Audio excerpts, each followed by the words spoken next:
Hey everybody out there, welcome to another weekly edition of The Good, the Bad, and the Ugly. I'm Dave Bartosiak, and we're going to break down all the trades that we talked about in Zach's live trader over the course of the previous week. It wasn't as fantastic as the week before, but hey, sometimes it's not going to go our way.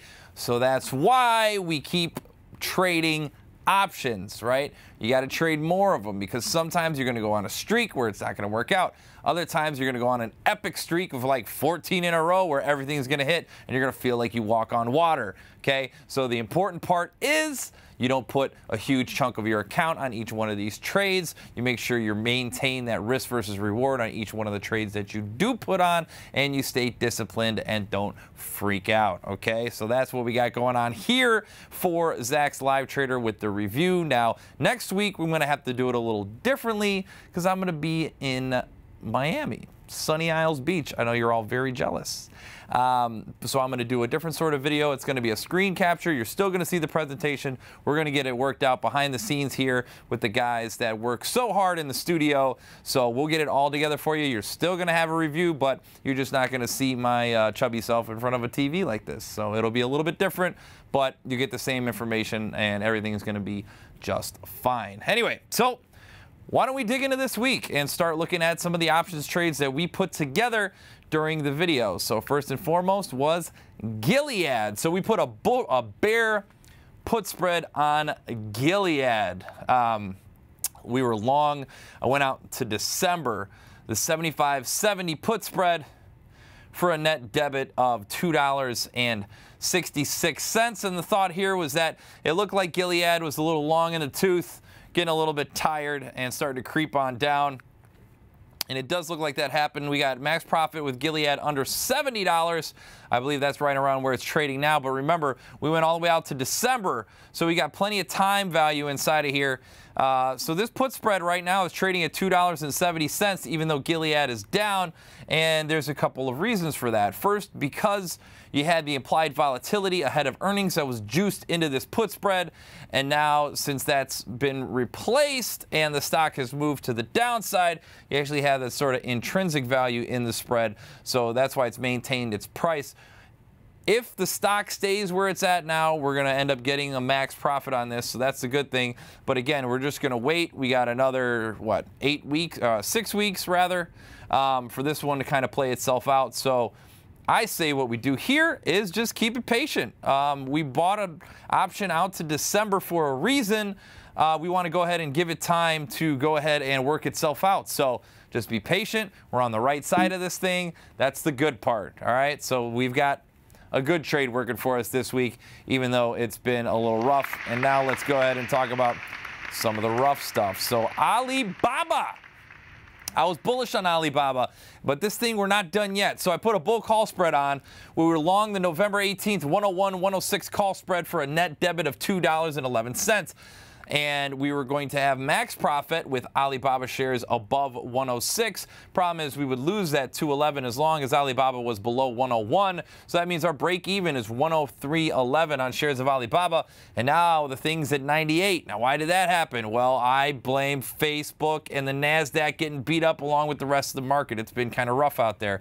Remember, with Alibaba, not only do we have the earnings, but we got Singles Day, and Singles Day is going to be on November 11th, so that's going to be coming up here in a week and a day. It's our Veterans Day, so I think we have still some potential for the upside here. Right now, the spread is trading at a discount down at $1.18, but again, I think this one's going to end up being okay, but I want to take a wait-and-see approach, because that NASDAQ is heavy.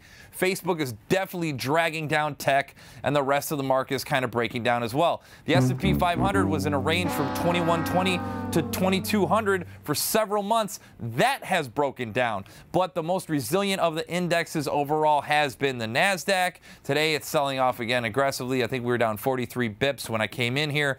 So really heavy market, a lot of risk out there, and I think that's why we're seeing this selling. I'm hoping it works itself out next Tuesday after the election.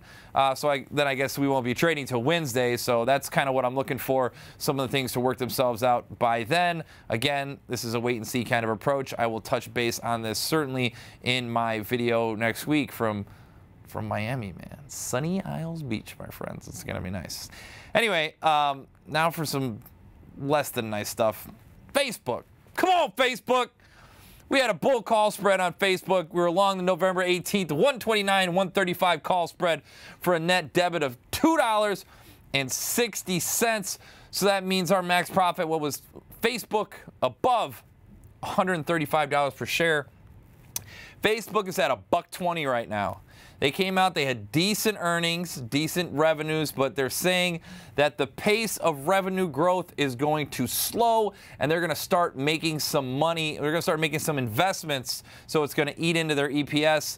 The market didn't like that. This spread is trading down at 20 cents, with Facebook shares down at $120. My suggestion, we just got to take the L. Just take the L like a Cleveland Indian. You just got to take the loss, okay?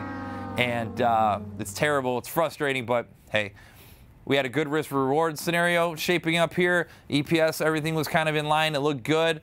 So what do we learn from a trade like this is that when you sort of make that shift and you're going to invest in the future, that brings uncertainty to the market, and investors don't always like that. So Facebook shares have come under pressure. This isn't one of those scenarios where I'm like, oh, it's just a huge reaction to the downside and then they'll come back. I don't know about this one. I think you're really asking for some faith out of Zuckerberg to make sure that he is making the right investments. And if the market's not having it, the market's not having it. And right now, they're not having it. Words of wisdom to live by, right?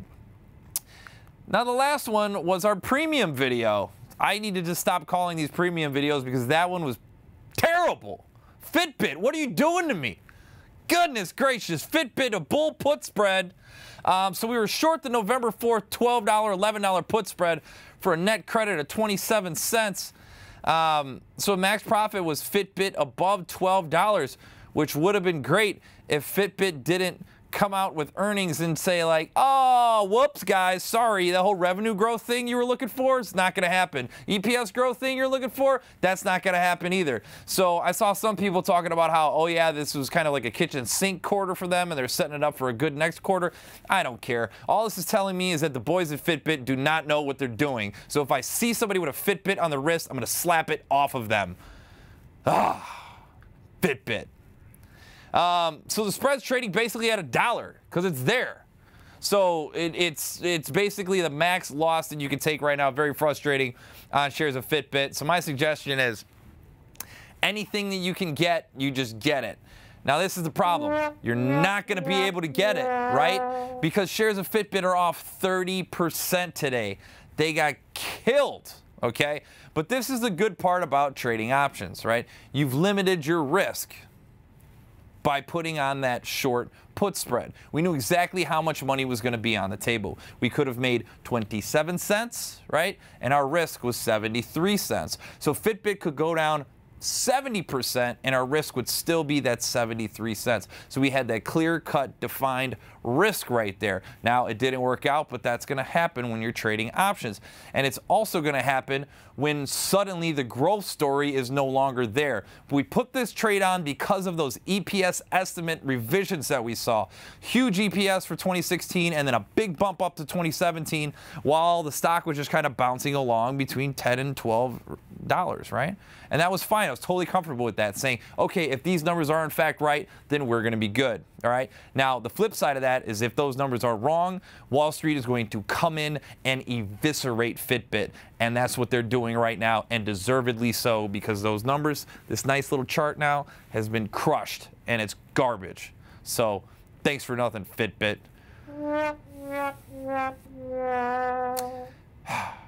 Next week, though, I'm going to make sure we've got a couple shows for you on Monday and a couple shows for you on Tuesday so that you guys have plenty to look forward to in the next few days. I'm still looking for some suggestions from you guys as to see what type of earnings plays you guys are looking for. LiveTrader@Zacks.com. Make sure you let me know what companies you want to look at because I want to get those in on the early end of the week. And then I'll make sure to get you guys this review video. I'm also going to try a little something special too. So keep a lookout. I'll shoot you an email. I might try a little something to see see what's out there. But anyway, in the meantime, guys, thank you so much for hanging out with me here on our Good, the Bad, and the Ugly trade review. And we'll go ahead and get them again next week. Have a good one.